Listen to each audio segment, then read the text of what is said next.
Ladies வந்து wait ட்ரைனிங்லாம் பண்ணலாமா? இல்லை, நல்லா பண்ணலாம், ஒன்றும் பிரச்சனையே இல்லை. நம்ம நல்ல ப்ராப்பராக கேட்டுக்கிட்டு ரொம்ப ஓவர் எந்தூசியாசமாக நம்ம எதையாவது இது பண்ணிக்கக்கூடாது. அவங்க கைடோட இதோட நம்ம பண்ணோன்னா நல்லாவே இருக்கும். எல்லா இதை என்னோடய ப்ராப்ளம் தான் சொல்கிறேனே, பிபி, சுகர், ஆர்த்ரட்டிஸு, பேக் கம்ப்ளைண்ட்லாம் இருந்தது. இப்போ சுத்தமாக அந்த படுத்தா நிம்மதியாக தூங்குறேன். முன்னெல்லாம் படுத்தோன்னா ரொம்ப பேக் பெயின் ஜாஸ்தியாக இருக்கும். இப்போ அந்த இதெல்லாம் இல்லை. அடித்து போட்ட மாதிரி தூங்கினா மார்னிங் எழுந்துக்கிறது தான். இந்த யூரின் ப்ராப்ளம் எழுந்துக்கிறது அதெல்லாம் கிடையவே கிடையாது. காலையில் எழுந்துக்கிறது தான். எனக்கு அந்த நிம்மதியான தூக்கமே ஒரு பெரிய பிளெஸ்ஸிங்காக இருக்குது. அதுதான் எல்லாருக்குமே நான் சொல்கிறேன். அதுதான் நீங்கள் வந்து 70 வயசில் தொடங்கியிருக்கீங்க. இப்போ 40 வயசுல எல்லாமே எல்லாருமே முட்டு வலிக்குது, நீ ரீப்ளேஸ்மெண்ட் வரைக்கும் போகிறாங்க. அவங்களுக்குலாம் நீங்கள் என்ன அட்வைஸ் பண்ணுவீங்க? அதான் நான் தயங்கின மாதிரி தயங்க வேண்டாம்.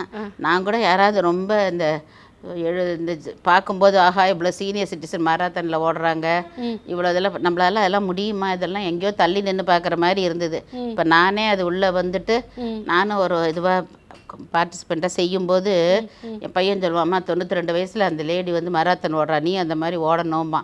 முதல்ல அவளை ஏஜ் இருக்கலாமாங்கிறது வேற, அவன் சொல்கிறானேங்கிறது எனக்கும் அந்த ஒரு வேகம். மராத்தன் ஓட முடியுமோ இப்படி இல்லையோ, நம்ம வந்து நல்லா அந்த மாதிரி இருக்கணும். இது இப்போ நான் இந்த ஏஜில் நான் அப்படிலாம் வெளியில் எங்கள் ஹஸ்பண்ட் போய் இப்படிலாம் வருவேன்னு எதிர்பார்க்கல. எனக்கு வேறு என்ன புதுசாக நான் என்ன ஒர்க் பண்ணும்போதும் ஒன்றும் பெரிய இது இல்லை. ஃபேமிலி லைஃப்பில் ஹாப்பியாக இருந்துட்டேன். இப்போ இந்த மாதிரி ஒரு ஜிம்மு வந்து என்னோடய துக்கத்தில் நான் வந்து எனக்கு அது ஒரு சேலஞ்சிங்காக இருந்ததுனால இப்போ நான் எல்லாருக்கும் எனக்கு ஒரு இது மாதிரி என்னோடய டிப்ஸு கொடுத்துட்ருக்கேன்.